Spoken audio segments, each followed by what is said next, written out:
ನಮಸ್ಕಾರ. ಮುಖ್ಯಾಂಶಗಳು. ಪಿಎಂ ಮಿತ್ರ ಯೋಜನೆಯಡಿ ದೇಶಾದ್ಯಂತ 7 ಸಮಗ್ರ ಜವಳಿ ಪಾರ್ಕ್ಗಳ ನಿರ್ಮಾಣಕ್ಕೆ ಸಂಪುಟ ಸಮ್ಮತಿ. 21 ಲಕ್ಷ ಉದ್ಯೋಗ ಸೃಷ್ಟಿ. ಸಚಿವ ಪಿಯೂಷ್ ಗೋಯಲ್. 3 ದಿನಗಳ ರಾಜ್ಯ ಪ್ರವಾಸಕ್ಕೆ ರಾಷ್ಟ್ರಪತಿ ರಾಮನಾಥ್ ಕೋವಿಂದ್ ಆಗಮನ. ಇಂದು ಸಂಜೆ ಹೈಕೋರ್ಟ್ ನ್ಯಾಯಮೂರ್ತಿಗಳೊಂದಿಗೆ ಸಮಾಲೋಚನೆ. ಸ್ವಾಮಿತ್ವ ಯೋಜನೆ ಗ್ರಾಮೀಣ ಪ್ರದೇಶದ ಅಭಿವೃದ್ಧಿಗೆ ಪೂರಕ. ಆರ್ಥಿಕ ವ್ಯವಸ್ಥೆಯಲ್ಲಿ ಹೊಸ ಶಕೆ ಆರಂಭ. ಪ್ರಧಾನಿ ನರೇಂದ್ರ ಮೋದಿ. ಹಾಗೂ ಎಲೆಚುಕ್ಕಿ ರೋಗ ನಿಯಂತ್ರಣಕ್ಕೆ ಸರ್ಕಾರದಿಂದ ಸಹಾಯಧನ. 275 ಲಕ್ಷ ರೂಪಾಯಿ ವೆಚ್ಚದಲ್ಲಿ ಕ್ರಿಮಿನಾಶಕ ಸಿಂಪಡಣೆ. ವಾರ್ತೆಗಳ ವಿವರ. ರೈಲ್ವೆ ಇಲಾಖೆಯ ನೌಕರರಿಗೆ 78 ದಿನಗಳ ಬೋನಸ್ ನೀಡಲು ಕೇಂದ್ರ ಸಚಿವ ಸಂಪುಟ ಸಮ್ಮತಿ ನೀಡಿದೆ ಎಂದು ವಾರ್ತಾ ಮತ್ತು ಪ್ರಸಾರ ಖಾತೆ ಸಚಿವ ಅನುರಾಗ್ ಸಿಂಗ್ ಠಾಕೂರ್ ತಿಳಿಸಿದ್ದಾರೆ. ಸಚಿವ ಸಂಪುಟ ಸಭೆಯ ಬಳಿಕ ವಿವರ ನೀಡಿದ ಅವರು, ರೈಲ್ವೆ ಇಲಾಖೆಯ 11,56,000 ನೌಕರರಿಗೆ ಬೋನಸ್ ಸೌಲಭ್ಯ ದೊರೆಯಲಿದೆ ಎಂದು ಮಾಹಿತಿ ನೀಡಿದರು. माननीय प्रधानमंत्री मोदी जी की नेतृत्व वाली कैबिनेट मीटिंग में यह निर्णय किया गया है कि इस साल भी 78 दिन की बोनस दिया जाएगा रेलवे के कर्मचारियों को, और ये नॉन गैजेटेड एम्प्लॉयज़ के लिए होता है. 11,56,000 नॉन गैजेटेड एम्प्लॉयज़ इससे लाभान्वित होंगे और कुल मिलाकर 1,985 करोड़ रुपए इसके ऊपर व्यय होंगे. फॉर्मूले के आधार पर 72 दिन का बनता था, लेकिन उसके बावजूद माननीय प्रधानमंत्री मोदी जी ने और कैबिनेट ने इस पर निर्णय लिया. इससे रेलवे के कर्मचारियों का मनोबल भी बढ़ेगा और आने वाले समय में रेलवे में और मुनाफा हो और अच्छी उसकी परफॉर्मेंस हो, उस दिशा में भी इसका लाभ मिलने वाला है. ಕೇಂದ್ರ ಜವಳಿ ಸಚಿವ ಪಿಯೂಷ್ ಗೋಯಲ್ ಪಿಎಂ ಮಿತ್ರ ಯೋಜನೆಯಡಿ ದೇಶಾದ್ಯಂತ 7 ಸಮಗ್ರ ಜವಳಿ ಪಾರ್ಕ್ಗಳನ್ನು ನಿರ್ಮಾಣ ಮಾಡಲು ಸಂಪುಟ ಸಭೆಯಲ್ಲಿ ಮಹತ್ವದ ನಿರ್ಧಾರ ಕೈಗೊಳ್ಳಲಾಗಿದೆ. ಈ ಯೋಜನೆಯನ್ನು ಮುಂದಿನ 5 ವರ್ಷಗಳಲ್ಲಿ ಪೂರ್ಣಗೊಳಿಸುವ ಗುರಿ ಹೊಂದಲಾಗಿದೆ. ಒಟ್ಟು 4,445 ಕೋಟಿ ರೂಪಾಯಿ ಈ ಯೋಜನೆಗಾಗಿ ವೆಚ್ಚ ಮಾಡಲಾಗುತ್ತದೆ. ಹೊಸ ಜವಳಿ ಪಾರ್ಕ್ಗಳ ನಿರ್ಮಾಣದಿಂದ ಸುಮಾರು 21 ಲಕ್ಷ ಉದ್ಯೋಗ ಸೃಷ್ಟಿಯಾಗಲಿದೆ ಎಂದು ವಿವರಿಸಿದರು. ಖಾಸಗಿ ಸಹಭಾಗಿತ್ವದಲ್ಲಿ ಯೋಜನೆ ಅನುಷ್ಠಾನಗೊಳಿಸಲಾಗುತ್ತಿದೆ. ವಿಶ್ವ ದರ್ಜೆಯ ಮೂಲಸೌಕರ್ಯ, ಉತ್ಪಾದನೆ ಹೆಚ್ಚಳಕ್ಕೆ ಉತ್ತೇಜನ, ರಫ್ತುಪೂರಕ ಉತ್ಪನ್ನಗಳ ಉತ್ಪಾದನೆ, ನೂತನ ಆವಿಷ್ಕಾರ, ವಿನ್ಯಾಸಗಳ ಕೇಂದ್ರಗಳು, ಸಂಶೋಧನೆ ಮತ್ತು ಅಭಿವೃದ್ಧಿ ಕೇಂದ್ರಗಳು ಸೇರಿದಂತೆ ಅತ್ಯಾಧುನಿಕ ವ್ಯವಸ್ಥೆಯನ್ನು ರೂಪಿಸಲು ಕಾರ್ಯಯೋಜನೆ ಕೈಗೊಳ್ಳಲಾಗಿದೆ ಎಂದು ತಿಳಿಸಿದರು. 4,445 करोड़ रुपए अनुमानित व्यय है इसमें अगले 5 वर्षों में, और 7 नए टेक्सटाइल पार्क्स पीएम मित्र के तहत देश में अलग अलग इलाकों पे प्रमोट किए जाएंगे, जिससे लगभग 7 लाख लोगों को तो डायरेक्ट और 14 लाख लोगों को इनडायरेक्ट एम्प्लॉयमेंट का साधन बने, ये हमारी कल्पना है. इसके बारे में राज्यों से बात हुई है. अभी तक 10 राज्यों ने तो ऑलरेडी इंटरेस्ट भी दिखाया है. ರಾಷ್ಟ್ರಪತಿ ರಾಮನಾಥ್ ಕೋವಿಂದ್ ಇಂದಿನಿಂದ 3 ದಿನಗಳ ರಾಜ್ಯ ಪ್ರವಾಸ ಕೈಗೊಂಡಿದ್ದು, ಬೆಂಗಳೂರಿನ ಎಚ್ಎಎಲ್ ವಿಮಾನ ನಿಲ್ದಾಣದಲ್ಲಿ ಅವರನ್ನು ಮುಖ್ಯಮಂತ್ರಿ ಬಸವರಾಜ ಬೊಮ್ಮಾಯಿ ಸ್ವಾಗತಿಸಿದರು. ಈ ಸಂದರ್ಭದಲ್ಲಿ ರಾಜ್ಯಪಾಲ ಥಾವರ್ ಚಂದ್ ಗೆಹ್ಲೋಟ್ ಸೇರಿದಂತೆ ಮತ್ತಿತರರು ಉಪಸ್ಥಿತರಿದ್ದರು.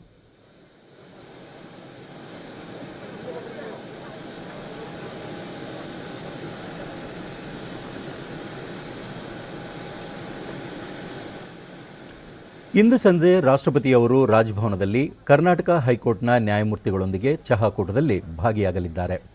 ನಾಳೆ ಬಿಳಿಗಿರಿ ರಂಗನಾಥ ಸ್ವಾಮಿ ದೇವಾಲಯಕ್ಕೆ ಭೇಟಿ ನೀಡಲಿದ್ದು, 450 ಹಾಸಿಗೆಗಳ ಸಾಮರ್ಥ್ಯದ ಚಾಮರಾಜನಗರದ ವೈದ್ಯಕೀಯ ವಿಜ್ಞಾನಗಳ ಸಂಸ್ಥೆಯ ಬೋಧನಾ ಆಸ್ಪತ್ರೆಯ ಕಟ್ಟಡದ ಉದ್ಘಾಟನೆ ನೆರವೇರಿಸಲಿದ್ದಾರೆ. ಶುಕ್ರವಾರ ರಾಷ್ಟ್ರಪತಿಯವರು ಶೃಂಗೇರಿಯ ಶಾರದಾಪೀಠ ಮತ್ತು ಶಂಕರ ಅದ್ವೈತ ಸಂಶೋಧನಾ ಕೇಂದ್ರಕ್ಕೆ ಭೇಟಿ ನೀಡಲಿದ್ದಾರೆ.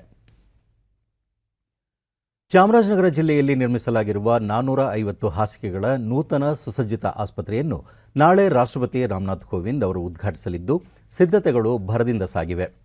ಚಾಮರಾಜನಗರಕ್ಕೆ ಬೆಳಗ್ಗೆ 11:30ಕ್ಕೆ ಆಗಮಿಸಲಿರುವ ರಾಷ್ಟ್ರಪತಿಗಳು ಚಾಮರಾಜನಗರದ ವೈದ್ಯಕೀಯ ವಿಜ್ಞಾನಗಳ ಸಂಸ್ಥೆಯ ಬೋಧನಾ ಆಸ್ಪತ್ರೆಯ ಕಟ್ಟಡದ ಉದ್ಘಾಟನೆ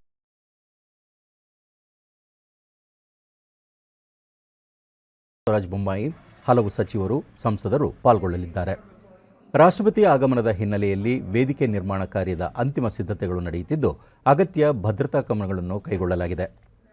ಜಿಲ್ಲೆಯಲ್ಲಿ ಸುಸಜ್ಜಿತ ಆಸ್ಪತ್ರೆ ಆರಂಭವಾಗಲಿರುವ ಹಿನ್ನೆಲೆಯಲ್ಲಿ ಸಾಹಿತಿ ಚಿಂತಕರು ಡಿಡಿ ನ್ಯೂಸ್ನೊಂದಿಗೆ ಸಂತಸ ಹಂಚಿಕೊಂಡಿದ್ದಾರೆ. ಚಿಂತಕ ಸುರೇಶ್ ಎನ್ ಋಗ್ವೇದಿ, ಹಿಂದುಳಿದ ಗಡಿ ಜಿಲ್ಲೆಯ ಆರ್ಥಿಕ ಅಭಿವೃದ್ಧಿಗೆ ಇದು ಮುನ್ನುಡಿ ಬರೆಯಲಿದೆ ಎಂದರು. ಜೊತೆಗೆ ಆಸ್ಪತ್ರೆಯ ನಿರ್ಮಾಣ ಆಗಿರತಕ್ಕಂಥದ್ದು ನಮ್ಮ ಇಡೀ ಜಿಲ್ಲೆಗೆ ಬಹಳ ಸಂತೋಷವನ್ನು ತಂದಿದೆ. ವೈದ್ಯಕೀಯ ಮಹಾವಿಶ್ವವಿದ್ಯಾಲಯ ದೊಡ್ಡ ಆಸ್ಪತ್ರೆ ಆಗಿರೋ ರಂಗಕರ್ಮಿ ಅಬ್ರಹಾಂ ಡಿಸಿಲ್ವಾ, ಆಸ್ಪತ್ರೆ ಉದ್ಘಾಟನೆಯಿಂದ ಇನ್ನು ಮುಂದೆ ಜಿಲ್ಲೆಯ ಜನರ ಬವಣೆ ತಪ್ಪಲಿದೆ ಎಂಬ ಆಶಯ ವ್ಯಕ್ತಪಡಿಸಿದರು.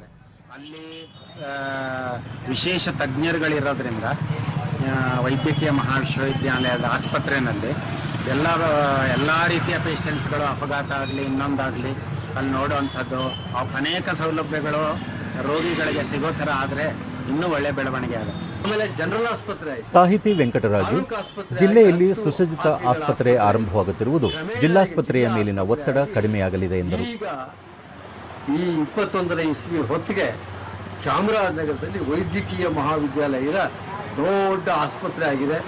ಅನೇಕ ಜನ, ಸಾವಿರಾರು ಜನ ರೋಗಿಗಳಿಗೆ, ಸಾವಿರಾರು ಜನಕ್ಕೆ ಶಸ್ತ್ರಚಿಕಿತ್ಸೆಗೆ ಅನುಕೂಲ ಆಗುತ್ತೆ. ಇದು ಒಂದು ಶುಭ ಸೂಚನೆ ಅಂತ ಅಂದ್ಕೊಂಡಿದೆ. ವೈದ್ಯ ಗುರುಕಿರಣ್, ನೂತನ ಆಸ್ಪತ್ರೆ ಜಿಲ್ಲೆಯ ಜನರ ಆರೋಗ್ಯ ರಕ್ಷಣೆಯಲ್ಲಿ ಮಹತ್ವದ ಪಾತ್ರ ವಹಿಸಲಿದೆ ಎಂದು ಹೇಳಿದರು.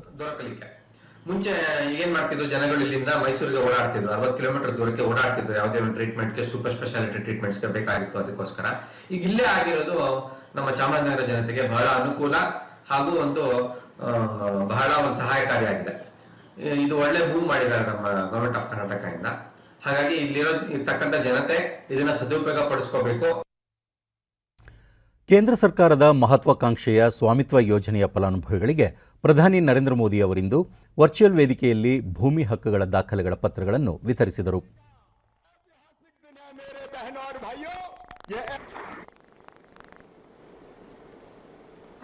जोरदार तालियों से आइए इस अधिकार पत्र वितरण कार्यक्रम को हम महाराष्ट्र, उत्तराखंड, हरियाणा ಬಳಿಕ ಅವರು ದೇಶದ ಹಳ್ಳಿಗಳಲ್ಲಿ ಅಭಿವೃದ್ಧಿ ಮತ್ತು ವಿಶ್ವಾಸದ ಹೊಸ ಮಂತ್ರಕ್ಕೆ ಸ್ವಾಮಿತ್ವ ಯೋಜನೆ ಸಹಕಾರಿಯಾಗಲಿದೆ. ಆಸ್ತಿ ದಾಖಲೆಗಳು ಲಭ್ಯವಿಲ್ಲದ ಕಾರಣದಿಂದ ಹಳ್ಳಿಗಳ ಜನರು ತಮ್ಮ ಜಮೀನನ್ನು ಪೂರ್ಣ ಪ್ರಮಾಣದಲ್ಲಿ ಅಭಿವೃದ್ಧಿಪಡಿಸಲು ಸಾಧ್ಯವಾಗುತ್ತಿರಲಿಲ್ಲ. ಆದರೆ ಹಳ್ಳಿಗಳಲ್ಲಿ ಭೂಮಿ ಮತ್ತು ಮನೆಗಳ ವಿವಾದಗಳಿಂದ ವರ್ಷಗಟ್ಟಲೆ ಜನರ ಸಮಯ ಮತ್ತು ಹಣ ವ್ಯಯವಾಗುತ್ತಿತ್ತು. ಆದರೆ ಸ್ವಾಮಿತ್ವ ಯೋಜನೆಯಡಿ ಸೂಕ್ತ ಮತ್ತು ನಿಖರವಾದ ದಾಖಲೆಗಳು ಒದಗಿಸುವುದರಿಂದ ಜನರಿಗೆ ಹೆಚ್ಚಿನ ಪ್ರಯೋಜನವಾಗಲಿದೆ ಎಂದರು. ಯೋಜನೆ ಜಾರಿಯಿಂದಾಗಿ ದೇಶದ ಗ್ರಾಮೀಣ ಪ್ರದೇಶದ ಆರ್ಥಿಕ ವ್ಯವಸ್ಥೆಯಲ್ಲಿ ಹೊಸ ಅಧ್ಯಾಯ ಆರಂಭವಾಗಿದೆ. ಹಳ್ಳಿಗಳ ವಿಕಾಸಕ್ಕೆ ಸ್ವಾಮಿತ್ವ ಯೋಜನೆ ಸಹಕಾರಿಯಾಗಲಿದ್ದು ಸಾಮಾನ್ಯರಿಗೆ ಸುಲಭವಾಗಿ ಸಾಲ ಸೌಲಭ್ಯ ದೊರೆಯಲಿದೆ ಎಂದರು. उसका उपयोग गांव के लोग अपने विकास के लिए पूरी तरह कर ही नहीं पाते थे. गांधी जी ने भी अपने समय में इसे लेकर चिंता जाहिर की थी. इस स्थिति को बदलना हम सबकी जिम्मेदारी होनी चाहिए. मैं इस दिशा में तब से काम कर रहा हूं जब मैं गुजरात का मुख्यमंत्री था. हमने इस समस्या से निपटने के लिए गुजरात में समरस ग्राम पंचायत अभियान चलाया था. मैंने देखा है कि सही प्रयास किए जाएं तो पूरा गांव मिलकर उसे आगे बढ़ाता है. सर, एक निवेदन करना चाहता आपसे मैं. ಇದಕ್ಕೂ ಮುನ್ನ ಫಲಾನುಭವಿಗಳೊಂದಿಗೆ ಪ್ರಧಾನಿ ನರೇಂದ್ರ ಮೋದಿ ಸಂವಾದ ನಡೆಸಿದರು. 52 ट्रैक्टर मेरा गांव है और जब सर्वे किया था गांव में आबादी के लिए, उसमें हम मदद भी किए, चूना का रेक भी लगाया और जरीब भी खींचे. घर में कौन कौन है? 6 लोग हैं सर, 2 बहू हैं, 2 लड़के. आप स्वयं क्या करती हैं विनीता जी? मजदूरी करते हैं सर. मजदूरी करते हैं. ಉಪರಾಷ್ಟ್ರಪತಿ ಎಂ ವೆಂಕಯ್ಯನಾಯ್ಡು ಅವರು ಇಂದು ತ್ರಿಪುರಾದ ಅಗರ್ತಾಲದಲ್ಲಿ ಸ್ಮಾರ್ಟ್ ಸಿಟಿ ಸೇರಿದಂತೆ ವಿವಿಧ ಯೋಜನೆಗಳಿಗೆ ಚಾಲನೆ ನೀಡಿದರು. ನಂತರ ಅವರು ತ್ರಿಪುರಾ ವೈವಿಧ್ಯಮಯ ಸಂಸ್ಕೃತಿಯನ್ನು ಹೊಂದಿರುವ ರಾಜ್ಯವಾಗಿದ್ದು ಕಲೆ ಪ್ರಕೃತಿಯಿಂದ ಶ್ರೀಮಂತವಾಗಿದೆ ಎಂದರು. ಇತ್ತೀಚಿನ ವರ್ಷಗಳಲ್ಲಿ ರಾಜ್ಯದಲ್ಲಿ ಹಲವಾರು ಅಭಿವೃದ್ಧಿ ಯೋಜನೆಗಳು ವೇಗ ಪಡೆದುಕೊಂಡಿವೆ. ಈ ಮೂಲಸೌಕರ್ಯ ಯೋಜನೆಗಳನ್ನು ಬಳಸಿಕೊಳ್ಳುತ್ತಿರುವ ಸರ್ಕಾರ ರಾಜ್ಯದಲ್ಲಿ ಸಾಮಾಜಿಕ ಮತ್ತು ಆರ್ಥಿಕ ಬೆಳವಣಿಗೆಗಳತ್ತ ದಿಟ್ಟ ಹೆಜ್ಜೆ ಇರಿಸುತ್ತಿದೆ ಎಂದು ಮೆಚ್ಚುಗೆ ವ್ಯಕ್ತಪಡಿಸಿದರು. ಮಾಹಿತಿ ತಂತ್ರಜ್ಞಾನ ಕ್ಷೇತ್ರದಲ್ಲಿಯೂ ರಾಜ್ಯ ದಾಪುಗಾಲು ಇಡುವ ಮೂಲಕ ಉನ್ನತಿ ಹೊಂದುತ್ತಿದೆ. ಈ ಹಿನ್ನೆಲೆಯಲ್ಲಿ ಹೆಚ್ಚು ಹೆಚ್ಚು ವಿದ್ಯಾರ್ಥಿಗಳು ಮಾಹಿತಿ ತಂತ್ರಜ್ಞಾನ ಕ್ಷೇತ್ರವನ್ನು ಆಯ್ದುಕೊಳ್ಳಬೇಕು. ಮೂಲಸೌಕರ್ಯ, ಕೈಗಾರಿಕೆ ಸೇರಿದಂತೆ ಇನ್ನಿತರೆ ಕ್ಷೇತ್ರಗಳಲ್ಲಿ ಅಭಿವೃದ್ಧಿ ಹೊಂದುವ ಮೂಲಕ ಉದ್ಯೋಗ ಸೃಷ್ಟಿಗೆ ಆದ್ಯತೆ ನೀಡಬೇಕಿದೆ. ರೈತರು ತಮ್ಮ ಉತ್ಪನ್ನಗಳನ್ನು ರಫ್ತು ಮಾಡುವ ನಿಟ್ಟಿನಲ್ಲಿ ಹೆಚ್ಚಿನ ಅವಕಾಶ ಕಲ್ಪಿಸುವ ಅಗತ್ಯವಿದೆ. ಇದಕ್ಕಾಗಿ ಕೇಂದ್ರ ಮತ್ತು ರಾಜ್ಯ ಸರ್ಕಾರಗಳು ವಿಮಾನ, ರೈಲು, ಸಾರಿಗೆ ಸಂಪರ್ಕ ಸೇರಿದಂತೆ ಪೂರಕ ಸಂಪರ್ಕ ಜಾಲದ ವ್ಯವಸ್ಥೆ ರೂಪಿಸುವ ಅಗತ್ಯವಿದೆ ಎಂದು ಹೇಳಿದರು. Social and economic development of the state, coupled with duty, will not only add to the beauty, but will make the state mighty. So I call upon the youngsters to take to IT in a major way. Tripura is a fertile land for fruits like, it was explained, pineapple. The Chief Minister sent me earlier, pineapple fruit, very delicious. Jackfruit, lemon, orange, all these are healthy fruits. Earlier, for want of adequate marketing and processing facilities, large quantity of such products used to get wasted. ವಿಶ್ವವಿಖ್ಯಾತ ಮೈಸೂರು ದಸರಾ ಮಹೋತ್ಸವಕ್ಕೆ ನಾಳೆ ಚಾಲನೆ ದೊರೆಯಲಿದ್ದು, ಉದ್ಘಾಟನೆಗೆ ಅಂತಿಮ ಹಂತದ ಸಿದ್ಧತೆಗಳು ಭರದಿಂದ ಸಾಗಿವೆ. ಉದ್ಘಾಟನಾ ಕಾರ್ಯಕ್ರಮದ ಮುಖ್ಯ ವೇದಿಕೆ ನಿರ್ಮಾಣದ ಅಂತಿಮ ಕಾರ್ಯ ನಡೆಯುತ್ತಿದೆ. ಅರಮನೆ ಆವರಣದಲ್ಲಿ ಮಾವುತರು ಹಾಗೂ ಅರಣ್ಯ ಇಲಾಖೆ ಸಿಬ್ಬಂದಿ ದಸರಾ ಆನೆಗಳ ಅಲಂಕಾರದಲ್ಲಿ ತೊಡಗಿದ್ದಾರೆ. ಉಸ್ತುವಾರಿ ಸಚಿವ ಎಸ್.ಟಿ. ಸೋಮಶೇಖರ್ ಇಂದು ಚಾಮುಂಡೇಶ್ವರಿ ದೇವಿಯ ದರ್ಶನ ಪಡೆದು ಕೊನೆಯ ಹಂತದ ಸಿದ್ಧತೆಗಳನ್ನು ಪರಿಶೀಲಿಸಿದರು.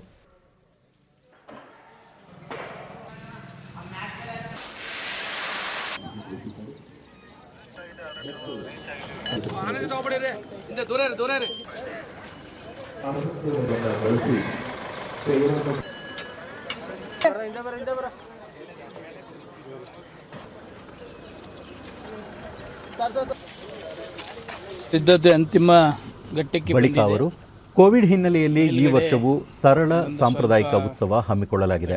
ಉದ್ಘಾಟನಾ ಕಾರ್ಯಕ್ರಮದಲ್ಲಿ ಮುಖ್ಯಮಂತ್ರಿ ಬಸವರಾಜ ಬೊಮ್ಮಾಯಿ, ಉತ್ಸವದ ಉದ್ಘಾಟಕರಾದ ಮಾಜಿ ಮುಖ್ಯಮಂತ್ರಿ ಎಸ್.ಎಂ. ಕೃಷ್ಣ ಸೇರಿದಂತೆ 9 ಸಚಿವರು ಪಾಲ್ಗೊಳ್ಳಲಿದ್ದಾರೆ. 400 ಮಂದಿ ಅತಿಥಿಗಳಿಗೆ ಮಾತ್ರ ಅವಕಾಶ ಕಲ್ಪಿಸಲಾಗಿದೆ ಎಂದು ಮಾಹಿತಿ ನೀಡಿದರು. ಸಾಯಂಕಾಲ ಇನ್ನೊಂದ್ಸರಿ ವಿಸಿಟ್ ಮಾಡ್ತೀವಿ. ಸಾಯಂಕಾಲ ಕಂಪ್ಲೀಟ್ ಆಗ್ತದೆ. ಪೆಂಡಾಲ್ ಸ್ವಲ್ಪ ಎಕ್ಸ್ಟೆನ್ಷನ್ ಮಾಡಬೇಕು, ಯಾಕೆಂದರೆ ಮಳೆ ಬರ್ತಾ ಇರೋದ್ರಿಂದ ಇನ್ನೂ ಸ್ವಲ್ಪ ಎಕ್ಸ್ಟೆನ್ಷನ್ ಮಾಡಿ ಅಂತ ಹೇಳಿದ್ದೀನಿ. ಈ ಕಡೆ ಅದಾದರೆ ಕಂಪ್ಲೀಟ್ ಇರ್ತಾರೆ. ಎಸ್.ಎಂ. ಕೃಷ್ಣವ್ರು ಇರ್ತಾರೆ, ಚೀಫ್ ಮಿನಿಸ್ಟರ್ ಇರ್ತಾರೆ, ಶಶಿಕಲಾ ಜೊಲ್ಲೆ, ಆಮೇಲೆ ಡಾಕ್ಟರ್ ಸುಧಾಕರ್ ಇರ್ತಾರೆ, B.C. ಪಾಟೀಲ್, ಆರ್ ಅಶೋಕ್ ಇರ್ತಾರೆ, ಆಮೇಲೆ ಸುನೀಲ್ ಕುಮಾರ್ ಪವರ್ ಮಂತ್ರಿ, 9 ಜನ ಮಂತ್ರಿಗಳು ಇರ್ತಾರೆ. ಇವತ್ತು ಸಾಯಂಕಾಲ ಹೊರಟ್ಟಿ ಮತ್ತು ಕಾಗೇರಿ ಇಬ್ಬರು ಸ್ಪೀಕರ್ಗಳು ಕೂಡ ಸಾಂಸ್ಕೃತಿಕ ಕಾರ್ಯಕ್ರಮ ಮತ್ತು ಪ್ರಶಸ್ತಿ ಪ್ರದಾನ ಎರಡೂ ಸಾಯಂಕಾಲ ಮಾಡ್ಕೊಂಡಿದ್ದೀನಿ. ಪೂಜೆ ಮಾಡಿದ್ದೀನಿ. ಯಾವುದೇ ಅಡಚಣೆ ಇಲ್ಲದೆ ಸುಗಮವಾಗಿ ನಡೀಲಿ. ಕೋವಿಡ್ ಮುಕ್ತ ರಾಜ್ಯ ಆಗಲಿ. ಉತ್ತರ ಪ್ರದೇಶದ ಲಖೀಂಪುರ ಖೇರಿಯ ಘಟನೆಯನ್ನು ರಾಜ್ಯಸಭೆಯ ವಿರೋಧ ಪಕ್ಷದ ನಾಯಕ ಮಲ್ಲಿಕಾರ್ಜುನ್ ಖರ್ಗೆ ಖಂಡಿಸಿದ್ದು, ಆರೋಪಿಗಳನ್ನು ಕೂಡಲೇ ಬಂಧಿಸಬೇಕೆಂದು ಒತ್ತಾಯಿಸಿದ್ದಾರೆ. ಕೆಪಿಸಿಸಿ ಕಚೇರಿಯ ಸುದ್ದಿಗೋಷ್ಠಿಯಲ್ಲಿ ಅವರು ಕೃಷಿ ಕಾನೂನುಗಳ ತಿದ್ದುಪಡಿ ವಿರೋಧಿಸಿ ಪ್ರತಿಭಟನೆ ನಡೆಸುತ್ತಿರುವ ರೈತರೊಂದಿಗೆ ಪ್ರಜಾಸತ್ತಾತ್ಮಕವಾಗಿ ಮಾತುಕತೆ ನಡೆಸಬೇಕು, ಪ್ರತಿಭಟನೆಯನ್ನು ಹತ್ತಿಕ್ಕಲು ಪ್ರಚೋದನಕಾರಿ ಹೇಳಿಕೆ ನೀಡುವುದು ಸಲ್ಲ ಎಂದರು. ಉತ್ತರ ಪ್ರದೇಶದ ಸೀತಾಪುರದಲ್ಲಿ ಕಾಂಗ್ರೆಸ್ ನಾಯಕಿ ಪ್ರಿಯಾಂಕಾ ಗಾಂಧಿ ಅವರನ್ನು ಬಂಧನದಲ್ಲಿಟ್ಟಿದ್ದ ಪ್ರಕರಣವನ್ನು ಸುಪ್ರೀಂ ಕೋರ್ಟ್ನ ಹಾಲಿ ನ್ಯಾಯಾಧೀಶರಿಂದ ತನಿಖೆ ನಡೆಸಬೇಕು ಎಂದು ಒತ್ತಾಯಿಸಿದರು.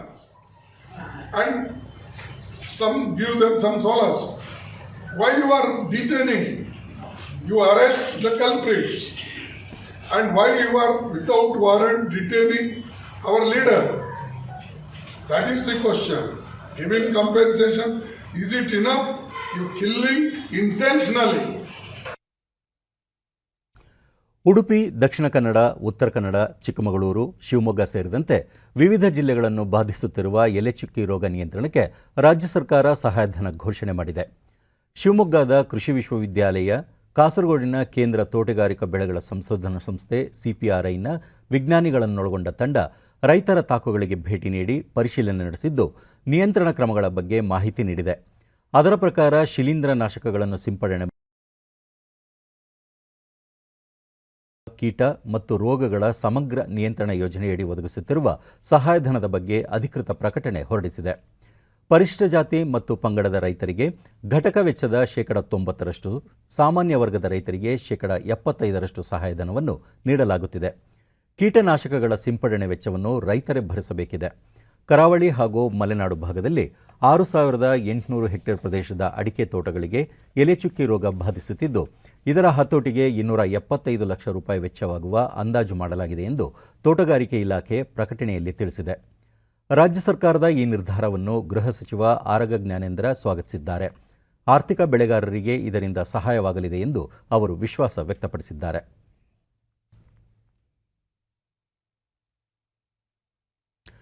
ಸ್ವಾತಂತ್ರ್ಯ ಅಮೃತ ಮಹೋತ್ಸವದ ಅಂಗವಾಗಿ ಉತ್ತರ ಕನ್ನಡ ಜಿಲ್ಲೆಯ ಹೊನ್ನಾವರ ತಾಲೂಕಿನ ಕಾಸರಕೋಡಿನಲ್ಲಿ 2 ದಿನಗಳ ಪರಿಸರ ಶಿಕ್ಷಣ ಸಂದೇಶದ ಕಾರ್ಯಕ್ರಮಕ್ಕೆ ರಾಜ್ಯ ಮಾಲಿನ್ಯ ನಿಯಂತ್ರಣ ಮಂಡಳಿ ಅಧ್ಯಕ್ಷ ಬ್ರಿಜೇಶ್ ಕುಮಾರ್ ಚಾಲನೆ ನೀಡಿದರು.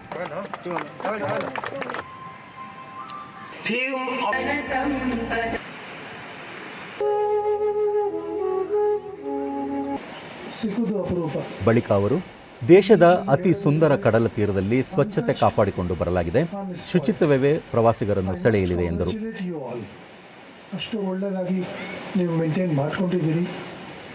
ಒಂದೇ ವಿನಂತಿ, ದಯವಿಟ್ಟು ಸ್ವಚ್ಛತೆ ನೀವು ನೋಡ್ಕೋಬೇಕು.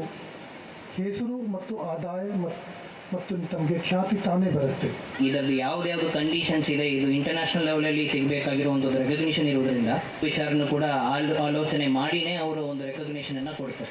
ಜಿಲ್ಲಾಧಿಕಾರಿ ಮುಲ್ಲೈ ಮುಹಿಲನ್ ಕೋವಿಡ್ ಬಿಕ್ಕಟ್ಟಿನ ಸಮಯದಲ್ಲೂ ಇಲ್ಲಿನ ಜನರ ಸಹಕಾರದೊಂದಿಗೆ ಸ್ವಚ್ಛತೆ ಕಾಪಾಡಿಕೊಳ್ಳಲಾಗಿದ್ದು, ಕಾಸರಕೋಡಿನ ಕಡಲ ತೀರ 2ನೇ ಬಾರಿಗೆ ಅಂತಾರಾಷ್ಟ್ರೀಯ ಬ್ಲೂ ಫ್ಲಾಗ್ ಮಾನ್ಯತೆ ಪಡೆದುಕೊಂಡಿದೆ ಎಂದರು. ರೀತಿಯಲ್ಲಿ ಇದನ್ನು ಯಶಸ್ವಿಗೊಳಿಸಿರುವಂತಹ ಎಲ್ಲರಿಗೂ ಕೂಡ ಕಾಸರಗೋಡು ಸಾರ್ವಜನಿಕರಿಗೂ ಎಲ್ಲರ ಪರವಾಗಿ ಅಭಿನಂದನೆಗಳನ್ನ ಈ ಒಂದು ಅವಕಾಶದಲ್ಲಿ ನಾನು ಹೇಳಲಿಕ್ಕೆ ಇಷ್ಟಪಡ್ತೀನಿ.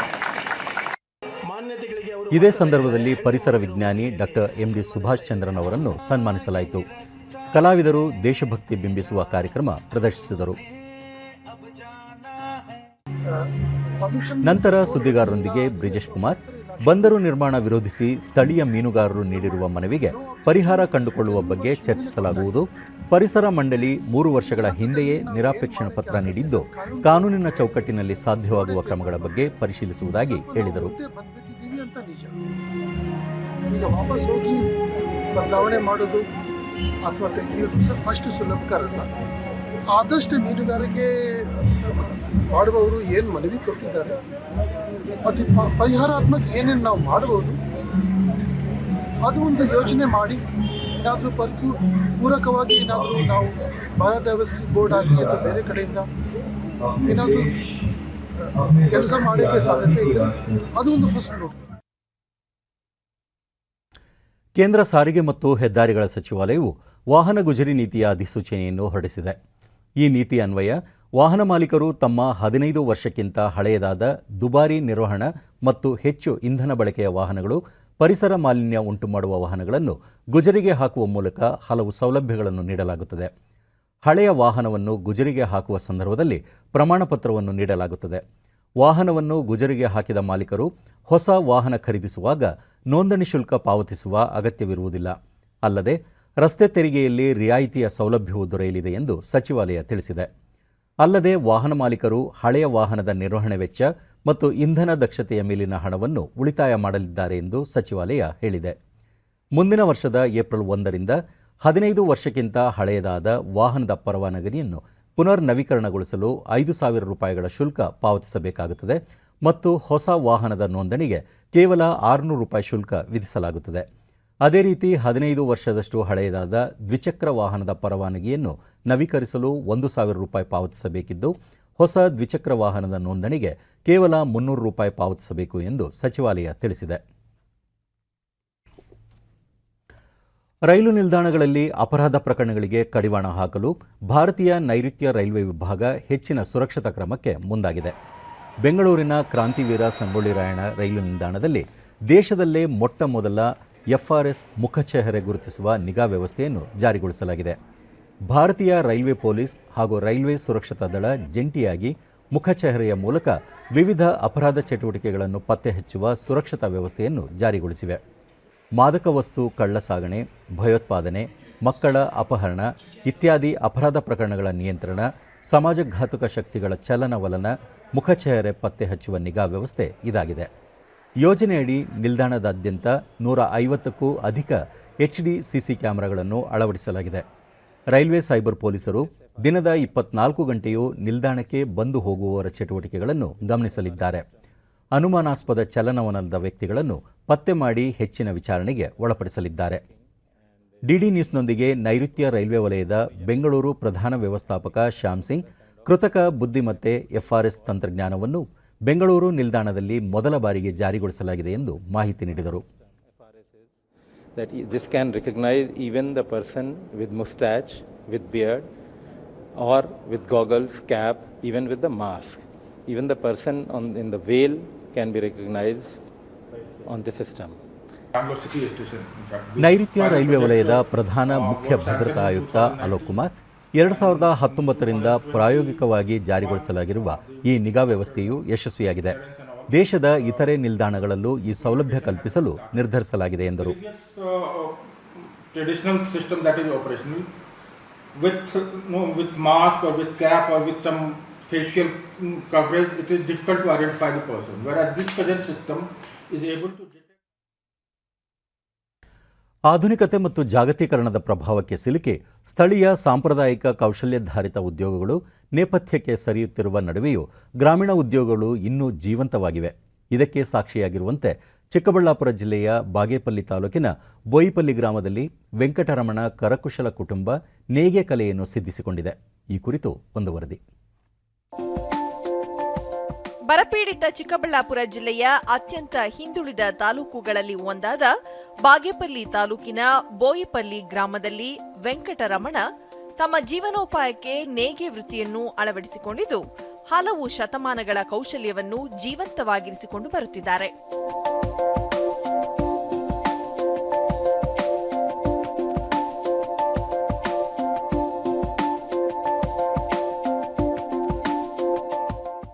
ಬಡತನ ಕುಟುಂಬದಿಂದ ಬಂದ ಇವರು ನೇಕಾರರೊಬ್ಬರ ಬಳಿ ಕೈಮಗ್ಗ ನೇಕಾರಿಕೆ ಕಲಿತು ಅದನ್ನೇ ವೃತ್ತಿಯನ್ನಾಗಿಸಿಕೊಂಡು ಕಳೆದ 20 ವರ್ಷಗಳಿಂದ ತಮ್ಮ ಕೌಶಲ್ಯಕ್ಕೆ ಹೆಸರುವಾಸಿಯಾಗಿದ್ದಾರೆ.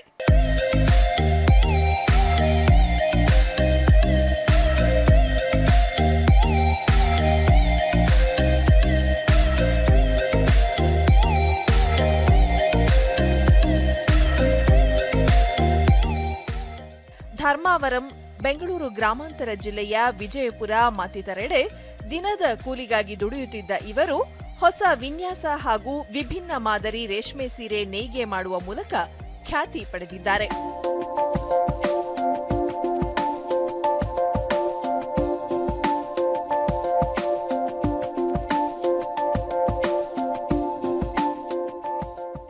ವೆಂಕಟರಮಣ ಅವರು ತಯಾರಿಸಿದ ಶುದ್ಧ ಜರಿಯ ಎಂಬೋಸ್ ಬ್ರೋಕೆಡ್ ಕಟ್ಟು ಸೀರೆಯೊಂದು ರಾಜ್ಯ ಮಟ್ಟಕ್ಕೆ ಆಯ್ಕೆಯಾಗಿದ್ದು ಸೀರೆಯ ತೂಕ 900ರಿಂದ 950 ಗ್ರಾಂ ತೂಕವಿದೆ.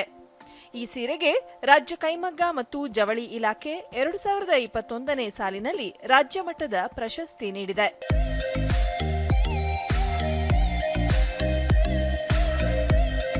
ಒಂದು ಸೀರೆಯನ್ನು ನೇಯ್ಗೆ ಮಾಡಲು 8ರಿಂದ 10 ದಿನಗಳು ಬೇಕಾಗುತ್ತದೆ. 12,000 ರೂಪಾಯಿಗಳಷ್ಟು ಉತ್ಪಾದನಾ ವೆಚ್ಚವಾಗಲಿದೆ.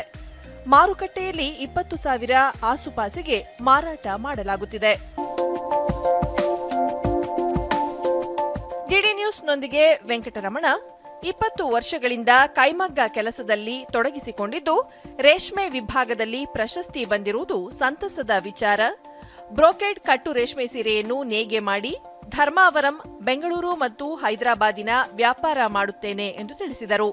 ಇಲ್ಲಿ ಮಾಡು ಶೀರ ನೇಯ್ದು ಮಾರ್ಕೆಟ್ಗೆ ಧರ್ಮಾವರಂ, ಬೆಂಗಳೂರು, ಹೈದರಾಬಾದ್ಗೆ ನಾನು ಮಾರ್ಕೆಟ್ಗೆ ಮಾಡ್ತಾ ಇದ್ದೀನಿ. ನೇಯ್ತಿರೋದು ಸೀರೆ 10 ದಿನ ಆಗುತ್ತೆ. ಡಬಲ್ ಸೈಡ್ ಕುಟ್ಟು ನೇಯ್ತಿರೋದು ಲೇಟ್ ಆಗುತ್ತೆ. 20,000 ಸೀರೆ ಬೆಲೆ ಆಗುತ್ತೆ. 6,000 ಕೂಲಿ ಸಿಗುತ್ತೆ. 20 ವರ್ಷದಿಂದ ನಾನು ಕೈಮಗ್ಗ ಕೆಲಸ ಮಾಡ್ತಾಯಿದ್ದೀನಿ. ನನಗೆ ಗೌರ್ಮೆಂಟು ಅವಾರ್ಡ್ ಕೊಟ್ಟಿರೋದಕ್ಕೆ ನನಗೆ ತುಂಬ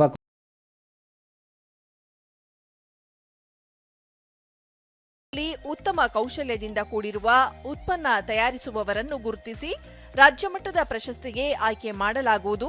ಈ ಬಾರಿ ವೆಂಕಟರಮಣ ಅವರ ಕೌಶಲ್ಯ ನೈಪುಣ್ಯತೆ ಗುರುತಿಸಿ ಪ್ರಶಸ್ತಿಗೆ ಆಯ್ಕೆ ಮಾಡಲಾಗಿದೆ ಎಂದು ತಿಳಿಸಿದರು.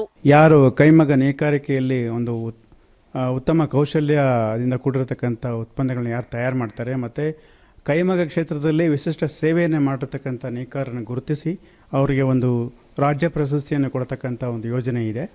ಆ ಯೋಜನೆಯಡಿ ಈ ವರ್ಷ ನಾವು ನಮ್ಮ ಚಿಕ್ಕಬಳ್ಳಾಪುರ ಗಡಿ ಜಿಲ್ಲೆಯಾದ ಗಡಿ ಭಾಗದಲ್ಲಿ ಬಾಗೇಪಲ್ಲಿ ತಾಲೂಕಿನ ಬೋಯಿಪಲ್ಲಿ ಗ್ರಾಮದಲ್ಲಿ ವೆಂಕಟರಮಣ ಎಂಬ ಒಂದು ಪರಿಶಿಷ್ಟ ಪಂಗಡಕ್ಕೆ ಸೇರಿದಂಥ ನೇಕಾರ ಅವರ ಈ ಒಂದು ಕೌಶಲ್ಯವನ್ನು ನೈಪುಣ್ಯತೆಯನ್ನು ಗುರುತಿಸಿ ನಾವು ಒಂದು ಪ್ರಸ್ತಾವನೆಯನ್ನು ನಮ್ಮ ಇಲಾಖೆ ಕಳಿಸ್ಕೊಟ್ಟಿದ್ವಿ. ಅದು ಆಯ್ಕೆ ಸಮಿತಿಯಲ್ಲಿ ಇವರ ಸೀರೆಯನ್ನು ಆಯ್ಕೆ ಮಾಡಿ ಇವರಿಗೆ ರಾಜ್ಯ ಮಟ್ಟದ ಪ್ರಥಮ ಪ್ರಶಸ್ತಿಯನ್ನು ಕೊಡಲಿಕ್ಕೆ ಆಯ್ಕೆ ಮಾಡಿದ್ದಾರೆ.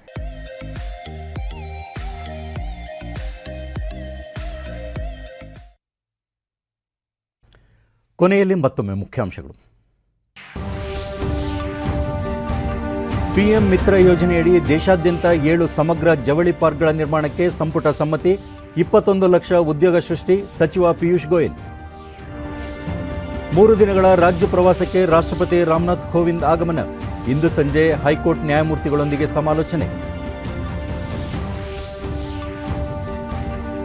ಸ್ವಾಮಿತ್ವ ಯೋಜನೆ ಗ್ರಾಮೀಣ ಪ್ರದೇಶದ ಅಭಿವೃದ್ಧಿಗೆ ಪೂರಕ. ಆರ್ಥಿಕ ವ್ಯವಸ್ಥೆಯಲ್ಲಿ ಹೊಸ ಶಕೆ ಆರಂಭ. ಪ್ರಧಾನಿ ನರೇಂದ್ರ ಮೋದಿ. ಹಾಗೂ ಎಲೆಚುಕ್ಕಿ ರೋಗ ನಿಯಂತ್ರಣಕ್ಕೆ ಸರ್ಕಾರದಿಂದ ಸಹಾಯಧನ.